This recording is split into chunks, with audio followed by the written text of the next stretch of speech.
மேடையில் அமர்ந்திருக்கும் அனைவருக்கும் வணக்கம். பத்திரிகை நண்பர்கள், ஊடக நண்பர்கள், இணையதள நண்பர்கள், பிஆர்ஓ நிக்கில் முருகன், மேனேஜர் முருகேசன். முருகேசா, நீ என் மகனா? நீ எங்கே இருக்கிறாய்? அனைவருக்கும் வணக்கம். மேடையில் பேசி கைத்தட்டல் வாங்கும் அளவிற்கு நான் செந்தமிழன் சீமான் இல்லை. தயவு செய்து நீங்களே ஒரு தடவை கை தட்டிடுங்கப்பா. இந்த கைத்தட்டல்கள் அனைத்தும் பரமசிவன் பாத்திமா அந்த குழுவிற்கு தான் போய் சேரும்.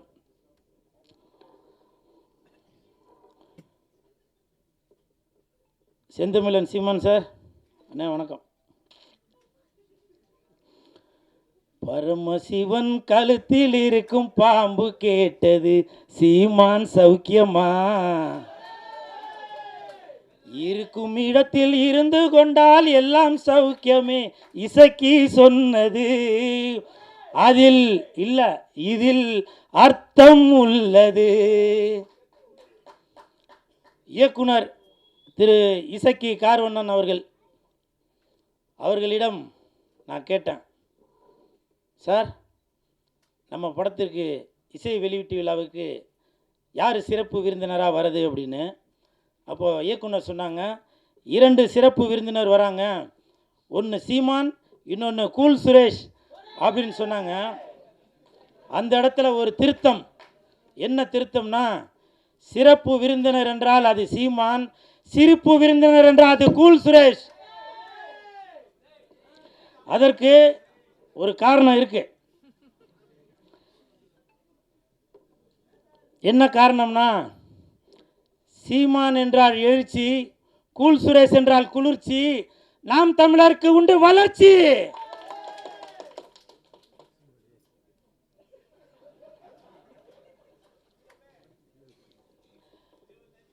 அது மட்டும் இல்லை, நான் எதுக்கு சீமான் அண்ணனை இந்த இடத்துல ஏதோ ஜால்ரா போட்டு ஏதோ பெருமையாக பேசுகிறார் போல அப்படின்னு சில பேர் நினைக்கலாம்.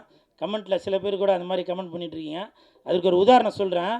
இந்த பரமசிவன் பாத்திமா அந்த படத்திற்கு உண்மையிலேயே தகுதியான ஒரு மனிதர் என்றால் அது செந்தமிழன் சீமான் அண்ணன் மட்டும்தான்.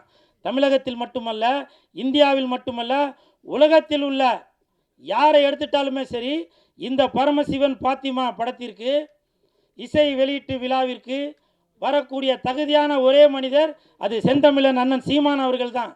காரணம், பாத்திமா பரமசிவன், பரமசிவன் பாத்திமா, பரமசிவன் ஆண், பாத்திமா பெண்.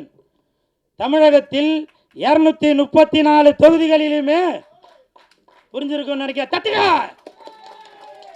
234 தொகுதியிலுமே சரிசமமாக ஆண் 117, பெண் 117 கொடுத்தாங்களா?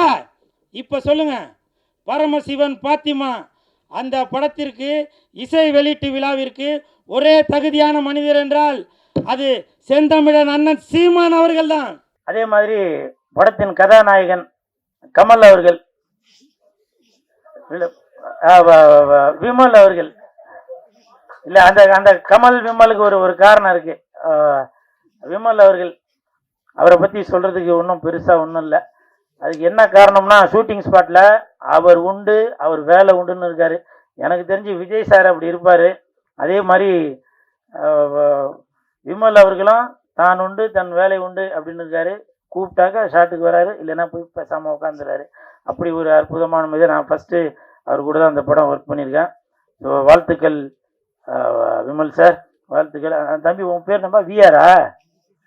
விஆர். அந்த தம்பி என் பக்கத்தில் உட்காந்துருக்கும்போது நான் எழுதிட்டு இருந்தேன், நான் என்னையும் கொஞ்சம் இப்போ நல்லா பில்டப்பாக சொல்லுங்கண்ணா அப்படின்னா. ஆனால் அவன் பேசும்போது அது சொல்லியிருக்கனால அது சொல்ல காணாம். இருந்தாலும் பரவாயில்ல, அந்த தம்பி விஆர் இந்த படத்தில் நல்லா நடிச்சிருக்கான். அந்த பொண்ணு கூடயே சுற்றின்னு இருப்பான். அவருக்கும் என் மனமார்ந்த நன்றிகளை தெரிவித்துக் கொள்கிறேன். அப்புறம் மிகப்பெரிய நன்றி இயக்குனர் அவர்களுக்கும் இசையமைப்பாளர் உங்கள் பேர் என்ன சார்? தீபன் அவர்களுக்கு என் மனமார்ந்த நன்றி. ஏன்னாக்க நான் ஆடுற மாதிரி ஒரு பாட்டு போட்டு கொடுத்துருக்கீங்க, மிக்க நன்றி. ஏன்னா என்னையும் இந்த மாதிரி ஆட முடியும் அப்படின்னு சொல்லி எனக்கு ஒரு ஒரு ஒரு பேர் ஒன்று கொடுத்து, அந்த பேர் வந்திருக்காங்களா? அதெல்லாம் வரவேணான்னு இருப்பீங்களா? கூல் சுரேஷ் வளர்ச்சி பிடிக்காதப்பா. என்ன பாலா? ஆமா ஆமா, சிவசிவாய. அப்புறம் இந்த படம் வந்து ஜூன் 5ஆம் தேதி தான் ரிலீஸ் ஆக போகுது அப்படின்னு சொல்லி இயக்குனர் அவர்கள் என்கிட்ட சொன்னாங்க. உடனே எனக்கு வந்து ரொம்ப கன்ஃபியூஸ் ஆகி போச்சு. ஏன்னா அன்னைக்கு தான் தக் லைஃப் படம் ரிலீஸ் ஆகுது. அப்போ நான் வந்து சார்கிட்ட கேட்டேன், சார் அன்னைக்கு தான் தக் லைஃப் படம் வருது, அப்போ கமலுக்கும் விமலுக்கும் போட்டியா அப்படின்னு கேட்டேன்.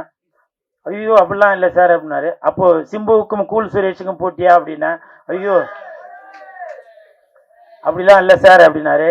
நான் வந்து இயக்குனர் அவர்களிடம் ஒரு தாழ்மையான ஒரு வேண்டுகோள் ஒன்று வைத்தேன். என்னன்னாக்க, அன்னைக்கு என் தலைவன் எஸ்டிஆர் அவர்கள் நடித்த படம் வருது, அதனால நீங்க ஒரு நாள் தள்ளி ஜூன் 6ஆம் தேதி வைங்க அப்படின்னு சொன்ன.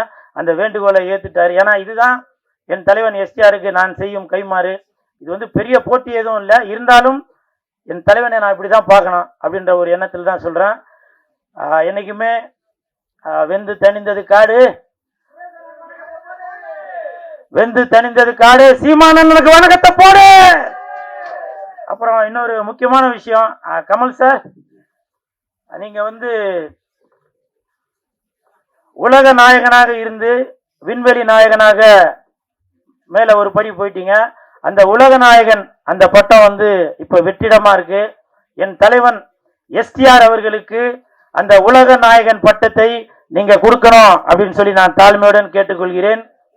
இன்று முதல் உலக நாயகன் என்றால் அது சிலம்பரசன், விண்வெளி நாயகன் என்றால் அது கமலஹாசன். விண்வெளி நாயகன் என்றால் அது கமலஹாசன், உலக நாயகன் என்றால் அது சிலம்பரசன்.